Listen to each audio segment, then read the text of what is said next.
The independent astronomical dating of the Egyptian zodiacs has so far been following this pattern. The first stage involved a study of the symbols used in a given zodiac in order to decipher it and to pick out the horoscope. Even if various interpretation options were considered, researchers would still settle for a single one at the end, the one they would consider the best. The resulting interpretation would then serve as basis for astronomical calculations. If the calculations yielded a single solution, the dating of the zodiac would be considered quite unambiguous. If not, one would presume the existence of several possible dating options. In the latter case, the choice of the final dating would usually be based upon considerations that had absolutely nothing in common with astronomical calculations. Therefore, the primary objective would be to make the best possible selection of horoscope symbols from the zodiac, and to decipher this horoscope correctly, which implies finding the signs for all 7 planets, including the Sun and the Moon, and estimating the exact disposition of planetary signs in relation to constellation signs. After the discovery of all the planets, other symbols inherent in the Egyptian zodiac would usually be left unnoticed and at best referred to in a few short lines that would usually ascribe some vague pseudo-religious meaning to them, or declare them to stand for comets. This is also what Nikolai Morozov had done. The concept of this approach is understandable. Indeed, if all the planets are already located on the zodiac, the horoscope is exhausted, and one would think that no extra astronomical data are required for the zodiac in question. In fact, this assumption is incorrect. The Egyptian zodiacs turned out to be a lot more complex. In particular, one finds a great deal more astronomical symbols than it has been assumed previously. The study carried out by Fomenko and Nosovsky demonstrated that apart from the primary horoscope, Egyptian zodiacs tend to contain several secondary horoscopes of a partial nature, which are incomplete and refer to fixed dates of the same year as the primary horoscope. In many cases, this provides a substantial amount of data to complement the primary horoscope. Combined, they usually suffice for eliminating all the unwanted solutions that we might come up with in the process of dating the horoscope in question. The discovery made by Fomenko and Nosovsky presents new opportunities that were unavailable to previous researchers, since they actually rejected a substantial part of astronomical symbols found in the Egyptian zodiacs. It is now possible to account for all possible horoscope interpretation options at once. This also eliminates the need to ponder, and often in the most dubious manner indeed, why one of the zodiacal interpretations should be better or worse than the other. Let us expound this further. We shall make astronomical calculations for all possible interpretations of the zodiac first, which shall leave us with probably a broad range of possible solutions, or datings. We shall then discard all the datings that fail to correspond to the extra information found in the zodiac. As we shall see later, this usually leaves us with a single solution. It is only in cases when this extra information comes in insufficient amounts or when the zodiac is in a very poor condition, that multiple solutions arise. However, there are very few such cases. Let's make the following general observation concerning prior interpretations of the Egyptian zodiacs, including those made by Morozov. It turns out that in almost every case when the gods or the goddesses that one presumably finds in Egyptian zodiacs are mentioned, we observe a lack of comprehension in what concerns the Egyptian astronomical symbols. Extraneous symbols, they say, aren't required for the horoscope. However, they would still be found in zodiacs and needed to be explained in some way. One of the easiest solutions is to declare that these symbols represent ancient Egyptian deities. Another way of writing off the extra planetary symbols is to declare that the latter represent comets and not planets. Morozov would use this method rather often. However, there are no comets on any Egyptian zodiacs represented with the same symbols as the planets, at least. However, Morozov did not revise the classical approach to the interpretation of Egyptian zodiacs in general. Likewise his predecessors, he had been of the opinion that an Egyptian zodiac can only contain one horoscope, possibly, with some mystical symbolism added thereto that would have no direct relation to astronomical dating. Still, the level of calculating opportunities available to Morozov had apparently been insufficient for compensating for some principal shortcomings of the classical method.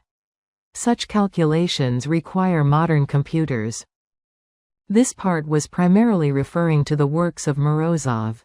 The works of other authors based on Morozov's book were not discussed due to the fact that they also adhered to the classical interpretation of the astronomical meaning of the Egyptian zodiacs.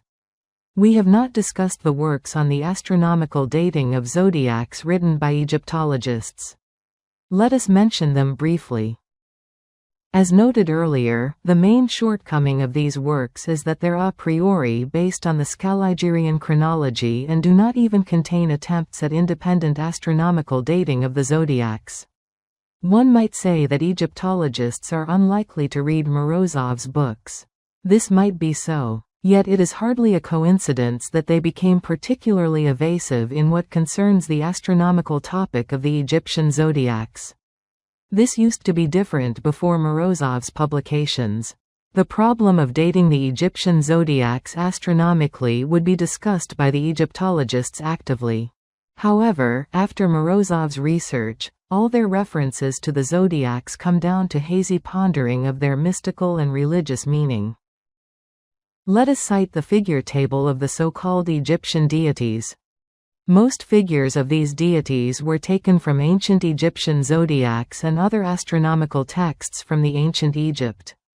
As we shall see later, almost all of them possess exact astronomical meaning, the ones equipped with planetary rods, at least. This is how planets were represented in Egyptian zodiacs, and this fact is known to the Egyptologists perfectly well. However, the compilers of the popular edition, from which this table is taken, didn't utter a single word about astronomy.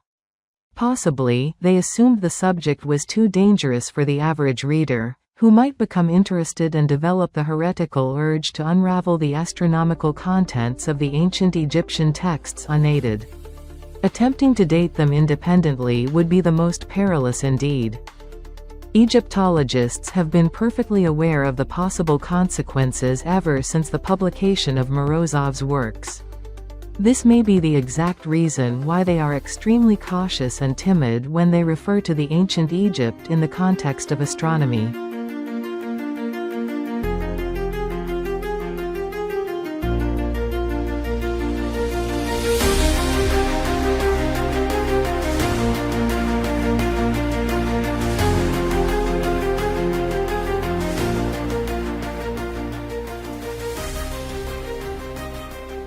Let's give a brief outline of the new approach of Fomenko and Nosovsky to the interpretation and dating of the Egyptian zodiacs.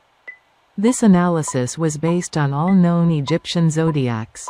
It turns out, although this was far from obvious initially, that the astronomical symbols used in the overwhelming majority of Egyptian zodiacs are the same.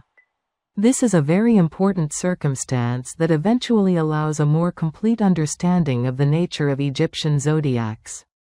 The authors that have worked with Egyptian zodiacs previously would usually just study them separately. They only made a few attempts of comparing symbols from different zodiacs to each other. Let us linger on it for a while. Whenever we get acquainted with various types of old Egyptian zodiacs, we come up with the natural question of whether the symbols found in all of these zodiacs can be deciphered in order for all the figures from all the zodiacs to mean the same thing in every case? It would naturally require correspondence to some sort of astronomically valid picture that could really be observed on the celestial sphere. The answer of the authors of the new chronology to this question is in the positive. It is indeed possible to accomplish this in a single possible manner and to get unequivocal datings as a result. The logical consequence is that the popular idea among Egyptologists that the Egyptian zodiacs are merely astronomical fantasies of the ancient artists is perfectly wrong. Had this been the case, it would be virtually impossible to decipher all of the Egyptian zodiacs using a single table of astronomical symbols in such a way that each time they would yield a sensible star chart that could really be observed during the historical epoch. As it turned out, the Egyptian zodiacs are perfectly professional astronomical texts transcribed as symbolic drawings. Astronomical symbols in Egyptian zodiacs would always follow a rigid order, with every symbol always meaning the same thing in the same context. Although different symbols could naturally represent the same phenomenon. Let us briefly describe the conclusions of Fomenko and Nosovsky. The same, or similar symbols on different Egyptian zodiacs can be found. In some cases, they are duplicated. Furthermore, it turns out that it isn't just solitary symbols that recur, but whole combinations of such symbols that one always finds in the same fixed locations of the ecliptic. That is, we see them in one and the same constellation on all Egyptian zodiacs. Naturally, this does not refer to planetary symbols. It is obvious that we are dealing with symbols that have nothing to do with planets, yet pertain to the astronomical paradigm, since they are affixed to a certain position amidst the stars. An example. Consider the following group of symbols. A rod with a bird on top of it. In some cases, the rod can have no bird on its top and two similarly curved and bent rods by its sides. Man with a raised arm. If there is a planetary staff in the other hand of this man, he shall invariably be pictured as standing in a boat. Incumbent calf and a woman. The calf is often accompanied by a woman, not always, though. Sometimes she shoots at the calf from a bow. On some of the zodiacs we see both of them in boats. They may be in the same boat or in different boats. On the round zodiac of Dendera it is just the calf that we see in the boat, with the woman depicted without a boat. On all the Egyptian zodiacs the symbols of this group would only be depicted in Gemini or in the immediate vicinity of the constellation, all or some of them. We do not come across these symbols anywhere else in the Egyptian zodiacs. What's the implication? The very shape of the above-mentioned symbols leads us to the answer. Apparently, such symbols as bird on a rod, or a vertical rod with two extra rods leaning against its sides, or man with a raised arm, can refer to the peak of the solar trajectory above the horizon.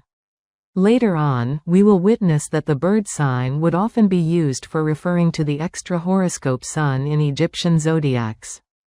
The horoscope sign for the sun would always be represented by a circle. Therefore, this symbol with a bird on a rod is most spectacular indeed. Most likely, it symbolizes summer solstice, which would make its location in Gemini mandatory. That is where we find the solstice point, after all. Let us remind that the summer solstice point is the position of the Sun upon the ecliptic for the day when its position above the horizon is the highest. This day is the same for the entire northern hemisphere.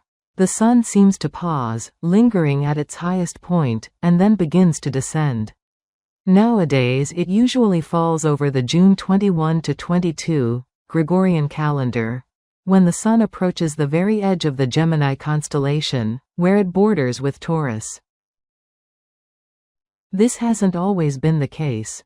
According to astronomy, multicentenarian equinox precession makes the solar solstice point alter its position year after year with the rather low velocity of 1 degree every 72 years. This gives us a sum of roughly 30 degrees in 2000 years. The direction of the shift lies in the realm of smaller ecliptic longitude values. Other three solstice and equinox points are shifted at the same rate. The Gemini constellation occupies a roughly 30-degree arc of the zodiacal belt. This means that the Sun has always reached its solstice point in Gemini over the last 2000 years. It was moving from the boundary between Gemini and Cancer, where it had been reaching the solstice point before the Common Era, and towards the opposite end of the constellation, or the border with Taurus, where we find it at summer solstice nowadays. We must point out that over the last 2,000 years the summer solstice has always been in June, the spring equinox has taken place in March, the autumn one in September, December being the month of the winter solstice.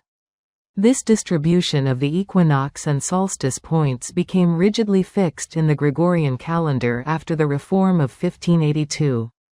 In the Julian calendar, the equinox and solstice points gradually shift across different calendar dates, over the centuries. Since we shall often be using the Julian calendar due to its convenience for astronomical calculations, which has differed from the consensual Gregorian calendar ever since the October of 1582, it would be expedient to explain the astronomical difference between the two calendars. There are two natural ways of estimating the length of the solar year. The simplest one is the time it takes the Earth to orbit the Sun. For an observer on Earth, this is the time it takes the Sun to return to the same position among the stars. Such a solar year is called a sidereal year.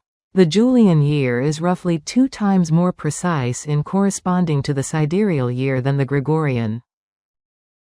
However, one might also suggest another way of estimating the length of a solar year, depending on the cyclic repetitions of the 4 seasons, which are known to be in rigid dependency on the dates of equinoxes and solstices. Therefore, each of the 4 seasons recurs over roughly the same period that it takes for the vernal equinox to recur, for instance. This time interval is the second version of estimating the length of the solar year and is called a tropical year. The tropical year differs from the sidereal. The discrepancy between the two amounts to approximately 20 minutes. It stems from the fact that the recurrence of climatic seasons, that is, the tropical year, depends on the fluctuation of the Earth's axis. The arrival of winter, autumn, spring, or summer is primarily determined by the tilt of the Earth's axis relative to the plane of its orbit. The average year length in the Julian calendar is in between the sidereal and the tropical solar year. In the Gregorian calendar, the average year length is maximally close to the tropical year. As a result, the discrepancy between the average Gregorian year and the period of the Earth's cycle around the Sun exceeds that of the Julian by a factor of 2. By the way, this is where the popular opinion about the Julian calendar allegedly following a wrong astronomical year length comes from, one that was presumably corrected in the Gregorian calendar. All of this is blatant advertising which has nothing in common with reality. The real length of a year in the Julian calendar is balanced well enough between the 2 solar years, the sidereal and the tropical, differing by circa 9 minutes from the former and 12 minutes from the latter. In the Gregorian calendar, this average year length all but coincides with the tropical, differing from the length of the sidereal year by some 20 minutes. Thus, from the astronomical point of view, these 2 calendars are more or less equal in rights. However, the Julian calendar, which contains no leaps in its dates, is more convenient for calculations. Let us explain that the primary inconvenience of the Gregorian calendar for backwards calculations lies in the fact that it contains a 10-day leap in 1582. Also, the length of a century in the Gregorian calendar is measured by a fractional number of days, unlike the Julian. This complicates calculations as well. This is the correlation between the equinox and solstice points on the celestial sphere and the corresponding dates in the calendar, as well as centenarian shifts of the near-solar part of the star chart in the Julian and Gregorian calendars.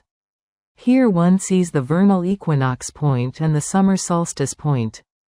The other 2 are tied to them rigidly and shift in the exact same manner. Let us return to the Egyptian zodiacs.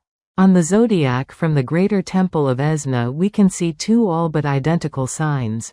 Each of them represents a pair of human figures with animal snouts instead of faces, standing in front of each other and shaking hands, a meeting of sorts. What exactly could this mean? Let us study the exact location where these 2 signs are encountered. One of them is located between the signs of Pisces and Aquarius, and the other, in between Virgo and Leo, which makes them occupy the opposing ends of the ecliptic, since the Pisces and Virgo oppose each other on the celestial sphere. What could the meeting and handshake possibly refer to, in these points? The answer is an obvious one. This is precisely where we encounter the vernal and autumnal equinox points. When the Sun passes through them on its annual stellar itinerary, the length of daytime and nighttime become equal, or meet, and subsequently part, their respective duration becoming different once again. Such meetings of day and night take place exactly twice a year.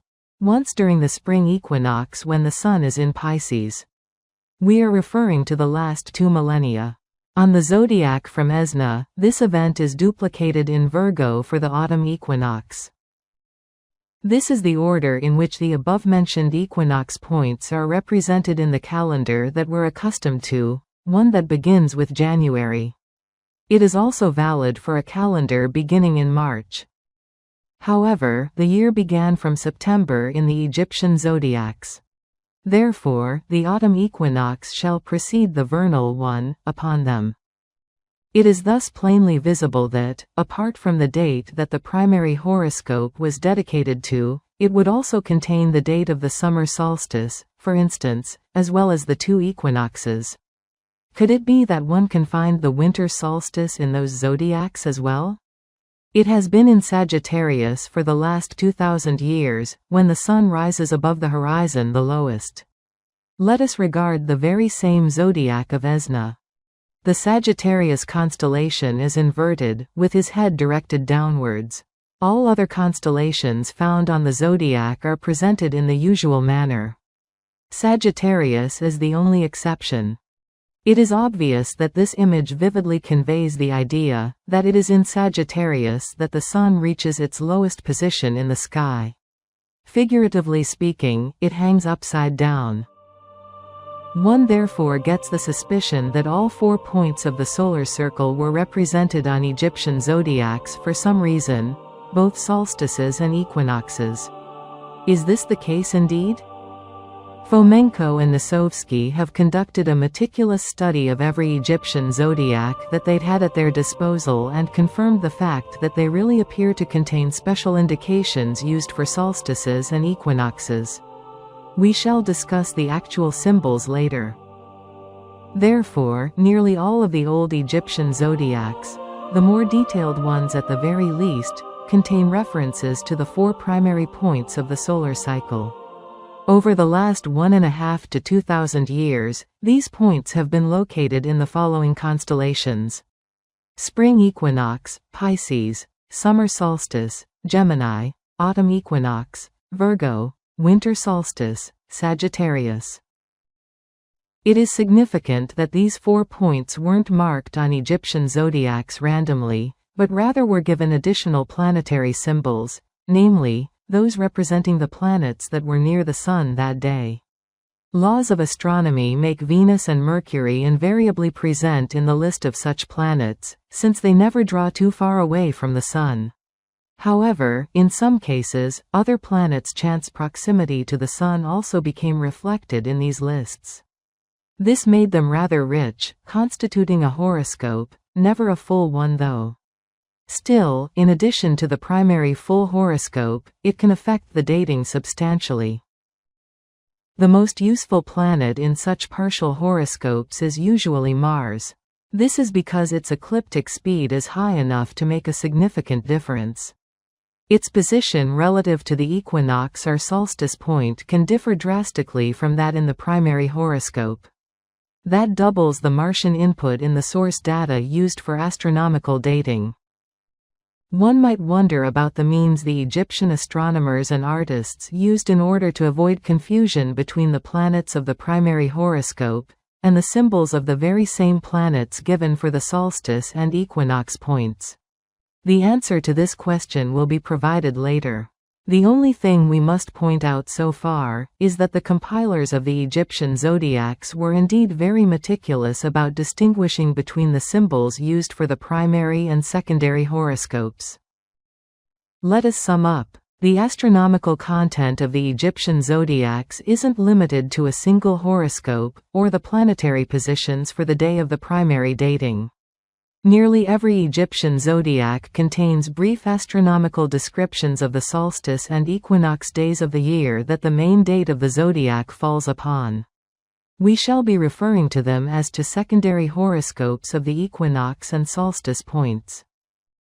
For example, the secondary horoscope of summer solstice gives us the positions of planets that were close to the Sun on that day. Usually, the planets that ended up in the same constellation as the summer solstice point are nearby, that is, in Gemini and in the neighboring constellations of Taurus and Cancer. In other words, in general, an Egyptian zodiac is an astronomical description of the entire year that contains the main date, coded in the zodiac.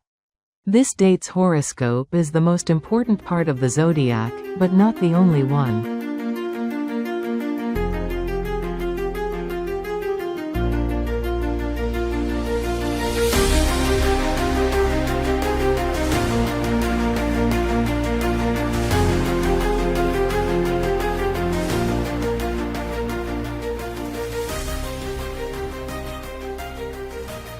The construction of an Egyptian zodiac as that of a calendar year's astronomical description is represented here. We see how the planets follow the Sun along the belt of the zodiacal constellations, with a certain year taken as an example. It doesn't matter which year we take exactly. The planetary motion might differ, but the qualitative character of the general picture shall remain the same. Obviously, the motions in questions are referred to as seen from the Earth. At the top, one sees an Egyptian zodiac. It contains several planetary dispositions for a given year. A full one and up to 4 partial ones, namely, the disposition of all the planets, the Sun and the Moon for a given day, the zodiac date. This is the main horoscope.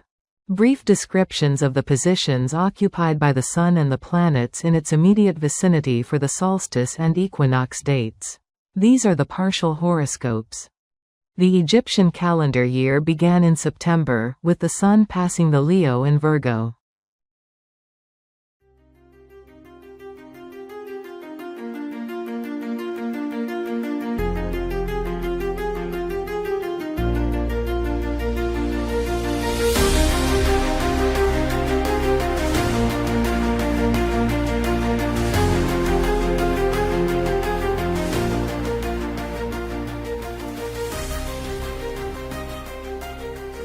The secondary horoscope symbols that Fomenko and Nosovsky have discovered drastically change the situation with the astronomical dating of the Egyptian zodiacs. The quantity of dating criteria becomes sufficient for the dating of a zodiac in a given interpretation as well as validating the correctness of the interpretation itself. As a result of the calculations, we will find out whether the decipherment was correct. This became a possibility due to the fact that the abundance of astronomical data contained in secondary horoscope eliminates the possibility of a random solution. That is to say, a stellar configuration described in a horoscope is highly unlikely to have been generated randomly, even if we are to search for such dispositions on the interval of several millennia. Thus, an incorrect interpretation will make it impossible to find a solution in the historical interval. All 4 secondary horoscopes of a given Egyptian zodiac don't need to be really detailed, and this is usually the case indeed. Even in case of the large temple zodiacs, which usually tend to contain a large number of different figures and signs, some of the secondary horoscopes prove too abstract and give no tangible results. For instance, they can be rendered useless by the fact that too few planets were near the Sun on a given day. However, even 1 or 2 secondary horoscopes with enough detail suffice to exclude the extraneous astronomical solutions, even if we are to seek them for all possible interpretations of the main horoscope. Wrong interpretations shall be eliminated automatically. We finally have the opportunity of using all possible interpretations of a given zodiac for a given astronomical dating, including the erroneous versions, since the calculations itself tell us which of the interpretations is correct, if any. Should there be none, we won't come up with any exact solutions. That will leave us with the two possibilities. The first one being that the interpretation hadn't been found and needs to be searched for, and the second that the zodiac in question is of a figmental nature. What we must point out immediately is the fact that not a single ancient Egyptian zodiac proved a fantasy creation from the point of view of astronomy. All of them are real astronomical texts, and complex ones as that. Creating them as a result of fantasizing is very much like writing a novel, pressing a typewriter's keys in a random manner.